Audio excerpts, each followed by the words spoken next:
This story is titled, My Parents Secretly Paid a Private Detective to Spy on My Girlfriend, but I found out early and set up a trap that shocked everyone. Hey everyone, I'm a 27-year-old web architect living in Boston. My story isn't particularly unique, but the way it unfolded still haunts me. I grew up in the suburbs in what I can only describe as a conservative and extremely close-knit family. For us, tradition wasn't just a value we respected. It was a damn rulebook that dictated every aspect of our lives. My parents are both first-generation immigrants who constantly talked about carrying the torch, which essentially meant sticking to our cultural roots, marrying within our faith, and never making choices that might embarrass the family name. My older sister Eliza followed this script perfectly. She married a man from our community, hosts all the holiday dinners, and still calls our parents every single day like clockwork. I, on the other hand, have always been the quieter one, the easy child who didn't stir the pot until I did. I met Natalie 2 years ago at a book signing in a tiny shop near Beacon Hill. She wasn't even supposed to be there. Her friend had bailed at the last minute, but she decided to come anyway. We ended up sitting next to each other during the Kyanda session and started talking about the author's last novel. One conversation turned into dinner, and dinner turned into weekend brunch a few weeks later. Before I knew it, we were inseparable. Natalie is sharp, grounded, and compassionate, the kind of person who makes everyone around her instantly feel comfortable. She also happens to be from a completely different background, with a different religion, different culture, different everything. I knew this would eventually be a problem with my family, but I didn't realize just how far they would go to make it one. I didn't rush to introduce her to my family. I waited 6 months, not because I wasn't sure about her, but because I already knew how they would react. When the day finally came, my mother greeted her with a tight smile and eyes that never softened. My father shook her hand like he was reluctantly closing a business deal he wanted no part of. Eliza was the only one who genuinely tried. She asked Natalie questions, laughed with her, and even offered to meet for lunch sometime. For a brief moment, I thought maybe, just maybe, we could get past the tension. That illusion didn't last long. A few weeks later, my father called out of the blue. He didn't ask how I was or how work was going. He just got straight to it. He said he hoped I was just having fun, and that I wasn't about to throw away everything we raised you to value. When I told him I was serious about Natalie, there was a long pause, followed by a deep sigh, and then he hung up. No goodbye, just silence. Through all of this, Natalie never said a word against my family. Not once. She kept showing up, being polite, making small talk when it was obvious they had no interest in getting to know her. She even brought homemade cookies for my mother once. My mom said thank you, then threw them out when she thought no one was looking. Natalie saw it happen, but she didn't cry or get angry. She just smiled and said, I'll try something else next time. That's who she is. Always giving people the benefit of the doubt, even when they don't deserve it. About 4 months ago, I started planning to propose. I didn't tell anyone, not my parents, not Eliza, not even my coworkers. I talked to my best friend, bought a ring, and had dinner with Natalie's parents to ask for their blessing. They were ecstatic. Her mom cried, and her dad clapped me on the back and called me family already. I was nervous, but it felt right. I was finally building something on my own terms. Around that time, my family's behavior started shifting in subtle but noticeable ways. Eliza stopped texting me about random things like she usually did. My dad got oddly quiet during our weekly Sunday calls.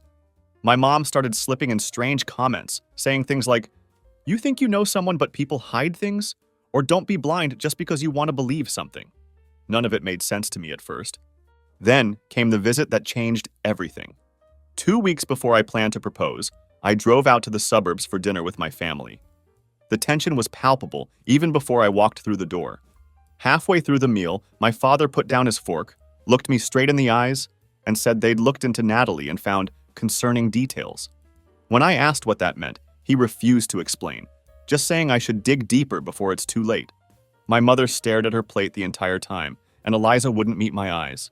After dinner, I cornered Eliza in the kitchen and pushed until she finally cracked. The truth was worse than anything I could have imagined. My parents had hired a private investigator, not just for a basic background check, but an actual licensed professional to dig through every aspect of Natalie's life.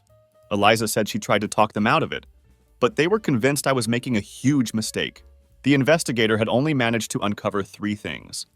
Natalie had been engaged once before in her early 20s. She had struggled to pay off some credit card debt during grad school. and a couple of her cousins had been involved in minor legal issues years ago. That was it. Every single thing that Natalie had already told me about herself. There were no secrets, no hidden past, nothing that justified this extreme invasion of privacy. I left my parents' house that night without saying another word. I got in my car and just drove, ignoring their texts and calls. A few days later, my mother sent me a long message. 3 paragraphs about how they were only trying to protect me. But it didn't feel like protection. It felt like surveillance. Like they'd rather destroy my relationship than accept someone they couldn't control.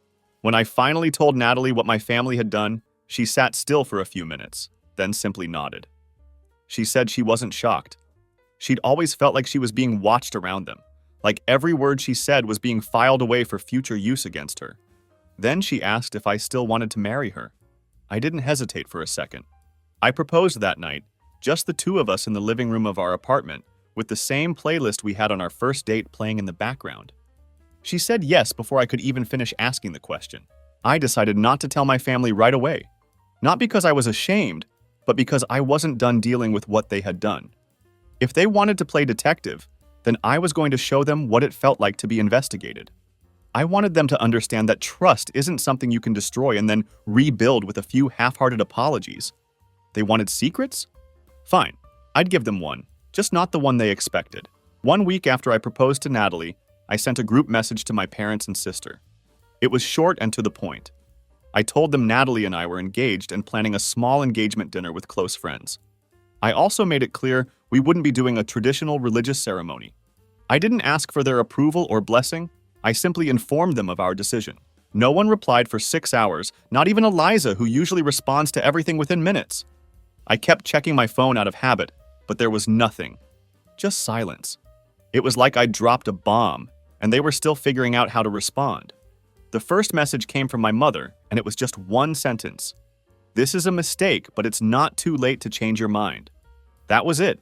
No congratulations, no questions, no curiosity, just judgment. After everything they had already done behind my back, it still caught me off guard how cold she could be. My father didn't text. He called. When I picked up, he didn't even say hello. He got straight to the point, saying I was turning my back on the family. I didn't argue with him. I simply told him that what he did, hiring a private investigator to dig into Natalie's life, was invasive, manipulative, and something I couldn't forgive. He didn't deny it. He just said he was acting as a father. I told him if that's what fatherhood meant to him, then maybe it was better we kept some distance. He hung up without another word. Later that night, Eliza messaged me privately. She said she didn't know what to say, that she liked Natalie, she really did, but she felt stuck. Our parents had made their expectations clear, and she didn't know how to be loyal to both sides. I told her she didn't have to choose sides. She just had to be honest. She didn't respond after that.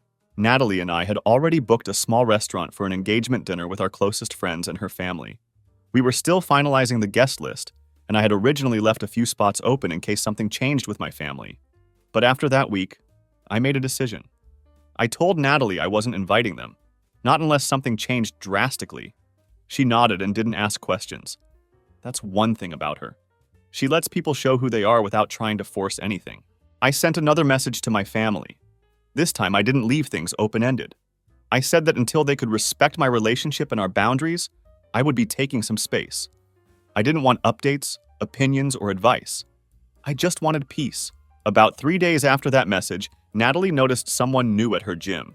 A man in his late 30s who signed up for a trial class, but didn't seem interested in actually working out. He made small talk during cooldowns, then started asking questions that seemed oddly out of place. He asked if she lived alone, if she and her roommate had plans to get married. She didn't answer and later told the staff that something felt off about him. They shrugged it off as someone being awkward, but it stuck with us. The next day, Natalie stopped by her usual bookstore near our apartment. A woman came up to her while she was browsing and asked if she used to go to a certain university. Natalie said yes, and the woman said they had a class together years ago. That part actually checked out. They chatted for a bit, and then the woman randomly brought up my name and asked how we met, how long we'd been together, and what our plans were. The way she asked didn't sound casual. It sounded like she was collecting information. Natalie kept her answers short and left quickly. That night, we started connecting the dots. These weren't just coincidences. Someone was still trying to gather details.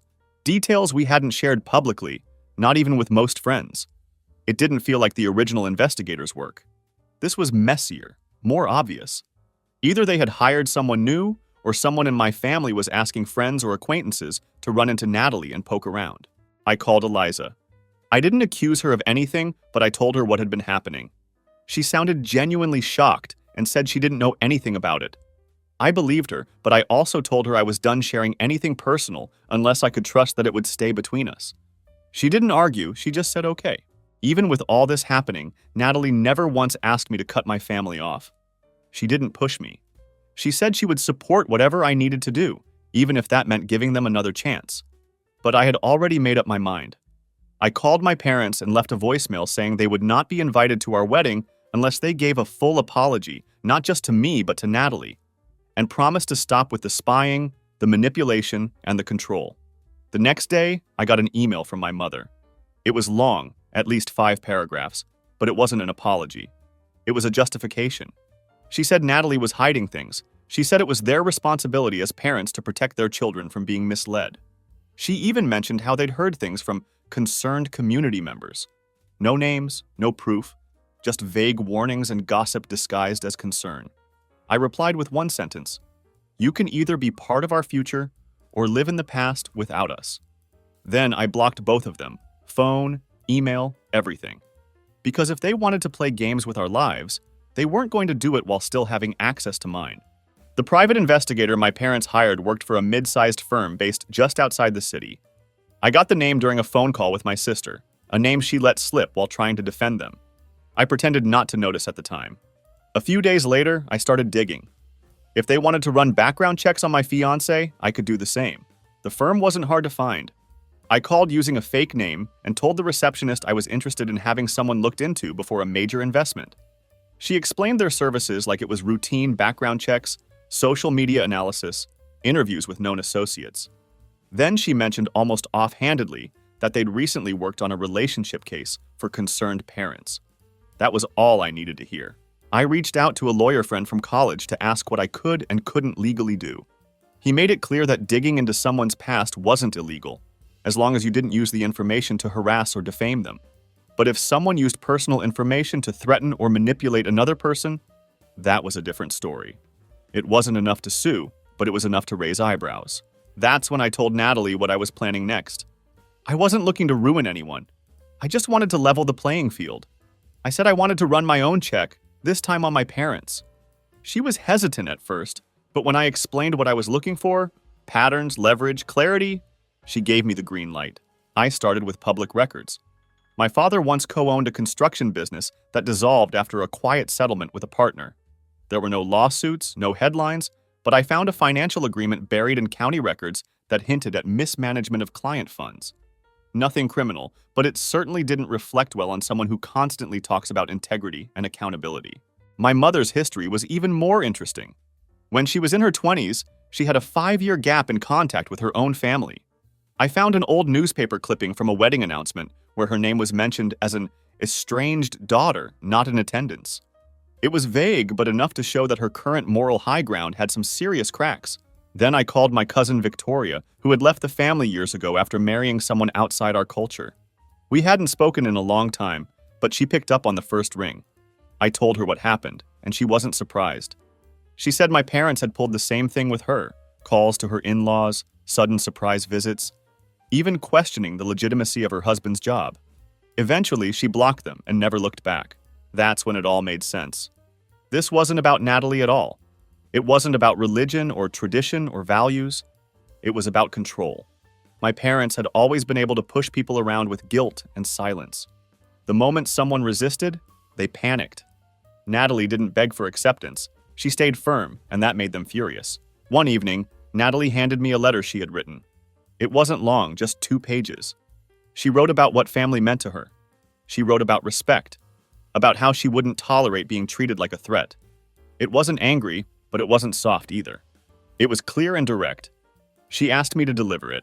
The next day, I drove to my parents' house. My father opened the door, saw the envelope in my hand, and shook his head. He didn't speak.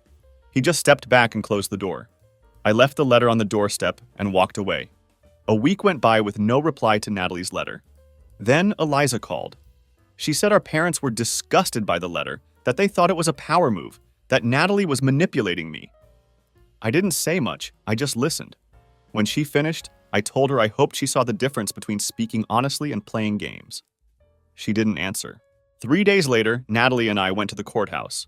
No photographers, no big moment, just us, a witness and a judge. We signed the papers, held hands, and walked out married. We're still planning a ceremony with our friends later. Something small and personal, but we didn't want to wait anymore. We didn't need anyone's permission. We already had everything we needed, and now I'm not done. Because while they've been busy trying to tear Natalie down behind the scenes, I've been preparing something of my own. Not revenge, just truth. They like to control the narrative, but this time I'm writing it. My aunt, the only relative who still occasionally checks in, called midweek. She kept the conversation light, asked about work, made a few offhand comments about the weather. Then she paused and said a co-worker had shown her a picture from a friend's dinner party. Natalie was in the background, smiling, wearing a ring. My aunt asked if there was news, her tone already hinting she knew the answer. I didn't confirm or deny. I changed the subject and got off the call 5 minutes later. The next morning, Eliza called. She wasn't calm. She went straight into questions about the photo and why she hadn't been told about the wedding. I told her it was intentional. She said I was being cruel and selfish, that I'd excluded the one person who tried to stay neutral. I reminded her she wasn't neutral when she kept my parents spying a secret. She hung up without another word. That same afternoon, an email arrived from my mother. 5 long paragraphs about betrayal, shame, and how I was tearing the family apart. She called our marriage a mockery and said I had humiliated the entire family by skipping the traditions they had built their life around. I didn't reply. 2 days later, Natalie received a letter at our apartment. There was no return address. It was typed with no signature. The wording was careful at first, comments about family disappointment, concern. Then it turned ugly. It called her manipulative, accused her of robbing me of a real future, and said she had infected our bloodline. The paper shook slightly in her hands when she finished reading. We both knew who had sent it, even if they didn't sign it. I ordered a security camera that night and mounted it outside our apartment door the next morning. I also filed a report with building management and asked if they'd noticed any strange visitors or entry log anomalies. They said no, but they'd keep an eye out. The following day, I contacted the private investigator office again. This time I asked whether they had shared our new address or relationship status with anyone beyond the original client. They refused to answer, citing client confidentiality. I didn't push. I already knew who the client was. That weekend, Natalie got a voicemail forwarded from her old landlord. It was a male voice, calm but invasive. The caller asked if she had always paid rent on time, whether she ever had overnight guests, and if she was still the same girl from years ago. It wasn't just creepy, it sounded familiar. The pacing, the phrasing. I replayed it a few times. It sounded like my father. I called my lawyer friend again and explained everything. She told me to start documenting everything. Every call, message, unexpected visitor. If it crossed into harassment, and it was close, we'd need a record. 3 nights later, Natalie came home early. She looked pale. Someone had followed her from work to the apartment, not close enough to confront, but enough to be noticed. She ducked into a coffee shop, waited 15 minutes, then circled back home. I took her to the police station. They were polite, but without proof. There wasn't much they could do. No name, no face, no crime. That night, I had a cease and desist letter drafted through my lawyer. It was clear and direct. It stated that any further surveillance, investigation, or indirect contact with Natalie would be considered harassment and pursued legally. We sent physical copies to both of my parents. My father replied 2 days later, not through a lawyer, but with an email. It had one sentence: "Legal threats against your own blood show how far you've fallen." There was no apology, just blame. I blocked him permanently, phone, email, even work lines. I checked with HR to make sure no calls from unknown numbers got through. Eliza tried once more. She called from a different number. She said I was taking things too far, that family fights always blow over, that this was no different. I told her that when someone follows your wife home and sends anonymous letters, it stops being a family fight. She didn't have a response. We started reviewing our apartment for vulnerabilities. Natalie made a list windows that faced alleyways, shared access doors, storage units anyone could walk past. I scheduled a meeting with the building to ask about mailroom access, staff protocols, and options for a private mailbox. We also got quotes for reinforced door locks and contacted a home security company for further upgrades. The week ended with another envelope. This one was thinner, smaller, with no postage stamp. It had been hand-delivered. Inside was a photocopy of a hospital bill from when Natalie was 17. It listed an emergency room visit for a panic attack. The original bill was addressed to her childhood home. The only way someone could have accessed it legally was through a medical employee with ties to her family or mine. My uncle is a radiology tech at a private clinic. We haven't spoken in years, but I remember during a family gathering once, him casually mentioning how easy it is to pull old records if you know where to look. This time we're not just documenting, we're escalating. I've always been methodical, whether debugging code at work or unraveling systems. So when my family spent months invading Natalie's life, I knew exactly where to begin. I started pulling threads quietly, not for revenge, but to finally understand the people I'd once trusted. I contacted a friend from college who now works in records access. She'd helped people navigate public data before, mostly for legal reviews or background screenings. I told her I needed to search records connected to 3 names: my father, my mother, and my uncle. She didn't ask questions. By the next morning, she had something. My uncle, the one who worked in administration at a regional hospital, had a disciplinary note from 4 years ago. It wasn't publicized, but it was on his professional record. He had accessed patient files without clearance. During a policy audit, the hospital had flagged it as a privacy boundary breach, but no formal complaint was filed, so it stayed internal. I brought it up during a phone call with Eliza. I told her flat out that I had proof our uncle had crossed lines before. She got quiet, then asked if I was seriously thinking about reporting him. I told her I wasn't playing anymore. If Natalie's name or history showed up in any more documents we didn't authorize, I'd file a report with both the hospital's compliance board and the federal regulators. She didn't argue. That weekend, a cousin I hadn't spoken to in months messaged me out of nowhere. Just one line. Your dad never expected you to find out what else he's been hiding. No context, no follow-up. I replied once, but the message went unread. I called my lawyer friend again. We started drafting a preservation of records notice, something that tells a company to freeze all internal data and logs connected to a subject before a potential investigation. We weren't sending it yet, but we were getting close. A few days later, I found something else. My father had been involved in a civil case nearly 10 years ago. It had been sealed, but the case index summary was still viewable. It listed the cause as emotional distress, breach of verbal contract. The claimant was a woman who had briefly worked at one of his small consulting firms. No charges, no payout listed, just a quiet case and a confidentiality clause. I didn't need more to know what that meant. The same man who lectured me about family honor, who had sent emails about shame and legacy, had paid to bury something, maybe not criminal, but definitely personal. Natalie read the summaries without flinching. She didn't want to back off. She wanted to keep going. Her words were clear. If they're going to keep watching us, we'll make sure they know we see them too. I made one final call to my uncle. I asked if he'd accessed Natalie's records. He laughed once, then went silent. When I mentioned the past reprimand, he hung up. 2 hours later, I got an email from an address that had no name attached to it. The subject line was blank. The message just said, "You need to stop digging." Eliza called again that evening. Her voice sounded tired, shaky.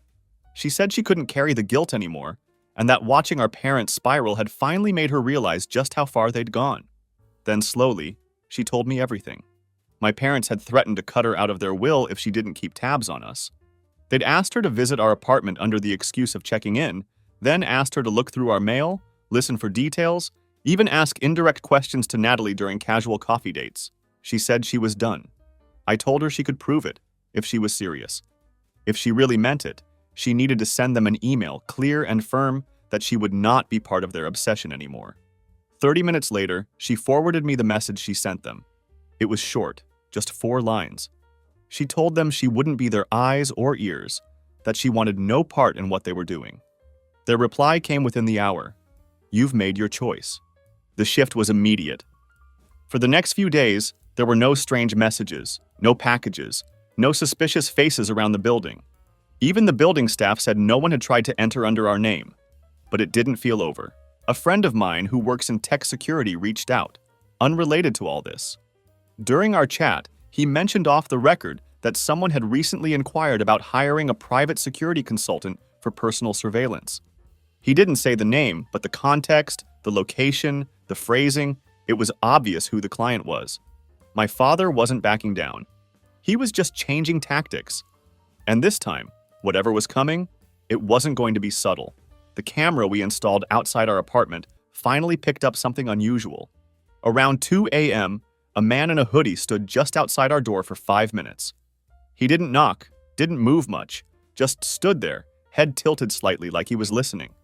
After 5 minutes, he walked away, slow and deliberate, without looking back once. I pulled the clip and sent it to a friend who works in private security. He called it classic recon posture. The guy wasn't just loitering, he was trying to pick up sound patterns or figure out routines. The stillness, the position near the frame, the angle of his head. It all pointed to someone trained or coached. That same afternoon, I walked around the perimeter of our building. I checked near windows, utility panels, and the alley behind the lot. Near the street-facing side, just beneath our bedroom window, I found a small black object tucked under a loose edge of siding. I took a picture, picked it up carefully with gloves, and brought it inside. It was a listening device, not high-end, but not something you'd find at a gas station either. We had hesitated to involve the police before, hoping it would all stop quietly. But after the voicemail threats, anonymous letters, and now physical surveillance equipment, we knew it was no longer just invasive. It was dangerous. We called the police, and this time they opened a case. They bagged the device for evidence and said they would escalate it to their digital crimes division. They couldn't confirm who placed it yet, but they took it seriously. 2 days later, while cleaning out Natalie's car before taking it in for a scheduled service, I found something else. Attached magnetically to the rear wheel well was a GPS tracker. It was small, unbranded, and still blinking when I pulled it off. It hadn't been there the last time we checked her car. Whoever planted it had done so recently and knew her schedule well enough to get close. We had downplayed it before, hoping it wouldn't escalate. But the GPS tracker crossed every line. This was no longer passive surveillance. It was targeted, personal, and dangerous. That same day, we handed everything to our lawyer and contacted the police again. I packed everything: security footage, photos of the listening device, the GPS tracker itself, copies of the previous anonymous letters, and handed it all to our lawyer. She prepared a filing for a restraining order against my father. It listed harassment, targeted surveillance, and emotional distress, supported with evidence we had gathered over the past month. The paperwork was submitted to the court within 48 hours, and a hearing date was set. My father was officially notified by legal courier. He didn't reach out directly. Instead, his lawyer contacted mine. The message was short and careful. This is a misunderstanding. My client only wishes to ensure his son's well-being. No denial, no clarification, just damage control. Our lawyer responded with a formal warning that any attempt to contact me or Natalie outside official legal proceedings would be treated as a direct violation of the protective order request. She reminded them that we had evidence, and it wasn't going away. Meanwhile, my mother, who had once sent long emails accusing me of betrayal, went completely silent. No response to the filing, no attempt to reach out. Eliza said she was waiting to see what happens next, which didn't surprise me. She'd always followed my father's lead. A few nights later, Eliza called again. She told me something I hadn't expected. She had once walked into our father's office to drop off tax documents and saw an open file on his desk. It was a physical folder, thick, organized. She glanced down and saw maps printed from Google Earth, copies of old family photos from Natalie's childhood, receipts, and scribbled notes. She thought it was just research for a project, until she saw Natalie's name written in black marker on the cover. She hadn't known about the tracker, but she knew now that this wasn't just paranoia. We began preparing for court. Our lawyer walked us through every step. How to answer questions without giving them an opening. How to structure testimony around patterns of behavior, and what to expect from their side. Natalie practiced giving statements, staying calm and reinforcing the paper trail we'd built. She didn't want to sit in that courtroom, but she didn't flinch either. Then, Eliza forwarded a voicemail. It came from my father, calm, slow, and too measured. He told her she was being foolish, that she was choosing liars over loyalty, and warned her not to get dragged into our mess. No threats, no shouting, just something about the way he said it, cold, confident, rehearsed. She forwarded it without comment. Now the line was drawn. This was no longer about a disagreement or disappointment. This wasn't about culture or tradition. It was about control, obsession, watching, listening, tracking, all to keep power over a situation he could no longer manipulate. The court hearing was in 2 weeks. We'd be ready. The day of the court hearing arrived. Natalie and I got to the courthouse early, dressed simply, carrying a folder thick with documentation photos, audio transcripts, receipts, printed screenshots, and statements from witnesses. Our lawyer met us at the entrance and went over the key points one last time. We didn't look around for my father, but when he entered the courtroom with his attorney, we saw him. He avoided eye contact, sat still, arms crossed, eyes fixed on the bench. Once things began, our lawyer started with a clear timeline of what had happened. The anonymous letter, the listening device we found under our window, the man caught on camera outside our door at 2 a.m, the GPS tracker pulled from under Natalie's car, the forwarded voicemail from my father. It wasn't just family tension. It was targeted, repeated surveillance with intent to intimidate. We submitted everything into evidence. Printed photos of the listening device, a still image from the security footage, a digital copy of the GPS data log showing tracking dates and movement, a notarized statement from our building manager about the increase in unrecognized visitors, and Eliza's written declaration confirming the physical file she saw in our father's office, including names, maps, and schedules. My father's lawyer countered quickly. He argued that my father never physically installed any devices, that he only acted out of deep concern for his son's well-being, that he hired a third-party investigator without knowing they would go to such extremes. They painted a picture of an overprotective parent, misguided by worry, not malice. The judge asked him a single direct question: why a parent would approve the use of a GPS tracker to protect their son. My father answered without hesitation. He said it was necessary to observe the pattern of influence Natalie had over me. The judge raised an eyebrow and looked down to make a note. Eliza was next. She walked to the witness stand and answered every question directly. She explained how she stumbled upon the file in our father's home office, how it included printed images of Natalie's family, notes about her previous addresses, and even timelines that tracked her daily movements. She confirmed that she had not helped gather the data, only saw the contents. When asked why she had kept quiet, she admitted she had been pressured, then later cut off when she refused to participate further. My father's attorney tried to discredit her during cross-examination, calling her emotionally unstable and implying that her recent distancing from the family compromised her credibility. Eliza didn't waver. She stuck to her answers and corrected the record when the lawyer twisted details. Her testimony stood. Our lawyer brought in one final surprise witness, my friend from college who worked in public records.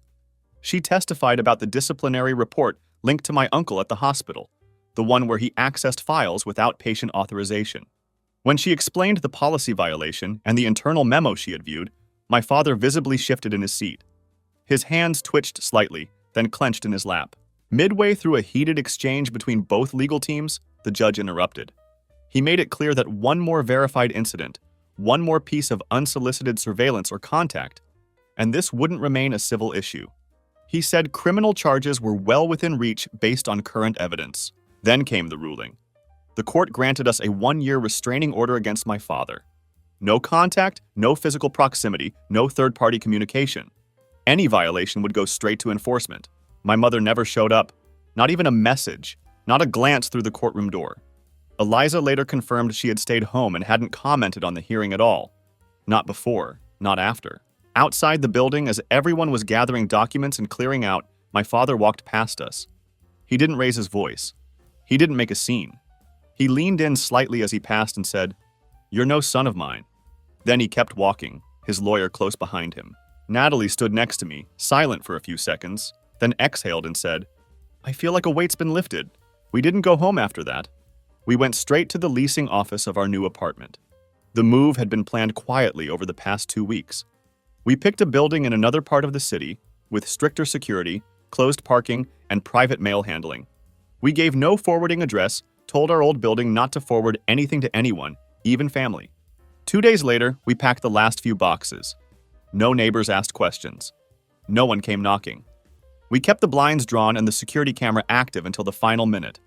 Just before locking the door one last time, I grabbed a piece of printer paper from our desk, wrote a single word across it in thick Sharpie letters, and taped it to the inside of the window by the front door. Enough. And then we left. A year passed, 1 full year since the restraining order was granted.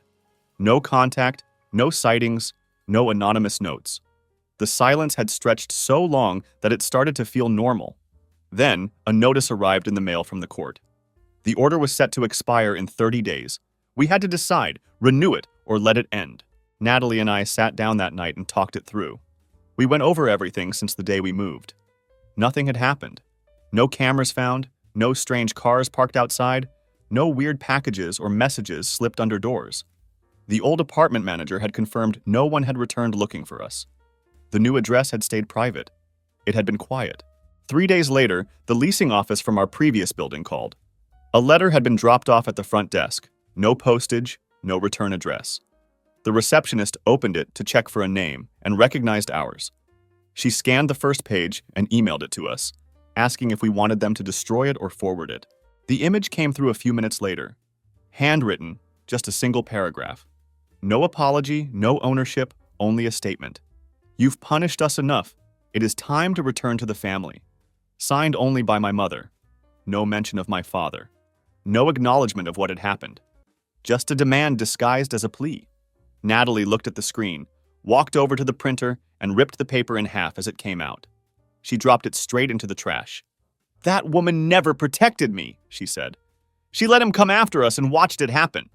We chose not to renew the restraining order, not as a sign of forgiveness, but because we no longer felt like we were waiting for something to happen. We weren't hiding anymore. We were done. A week later, Eliza sent a message, the first in months. She said our father had withdrawn almost entirely. He didn't talk about Natalie or me anymore. When relatives brought up my name, he acted like I didn't exist. He wasn't angry now, just quiet, bitter, isolated. She only visited occasionally, and even then their conversations were surface level. He trusted no one, not even her. Another update came from my lawyer friend. She kept her ear to the ground in the hospital circuit. My uncle, the one who pulled Natalie's medical record, was no longer employed. It wasn't public, there was no lawsuit, no HR scandal, but he was quietly removed from staff. Gone. Someone must have pushed the right buttons behind the scenes. News of my father trickled in through mutual contacts, former business partners, extended relatives, neighbors from the old community. He had become increasingly paranoid. He stopped attending events, stopped going to gatherings, spoke vaguely about betrayal, and said the world had changed too much. He locked down his home office and didn't answer the door unless he expected someone. Whatever grip he thought he had over me, it was gone. Natalie's life, meanwhile, was taking off. She launched a wellness program through the clinic where she worked. Within months, it was full. She hired 2 assistants. Clients started recommending her to their networks. She was finally doing work she loved, free of fear, free of being watched. We traveled. We explored new places without looking over our shoulders. We spent time with her family, who never once questioned our boundaries. We started hosting dinners, building new traditions with people who brought food, stories, and laughter, instead of judgment and surveillance. I started therapy, quietly at first. Once a week, then twice. The sessions covered everything: control, guilt, fear, and the strange responsibility I'd always felt toward a family that used love like a leash. Therapy helped me sort through it, understand it, leave it where it belonged. We changed our numbers permanently. We set up P.O. boxes. We switched our primary contact information to legal aliases for anything involving property, contracts, or financials. We took every step to remain legally untethered from anyone connected to them. One night, we sat on our balcony with coffee. The city was quiet. Natalie asked, "Do you think they'll ever stop watching? Even in their heads?"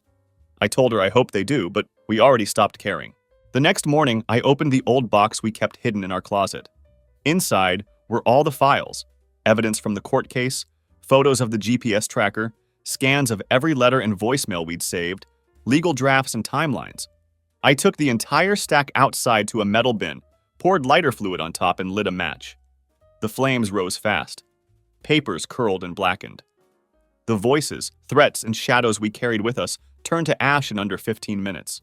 On the very last page, as it burned, I watched my own handwriting fade, one of my earliest notes from when I started documenting everything. It said, "They hired a private investigator." I dropped the match and said, I became one.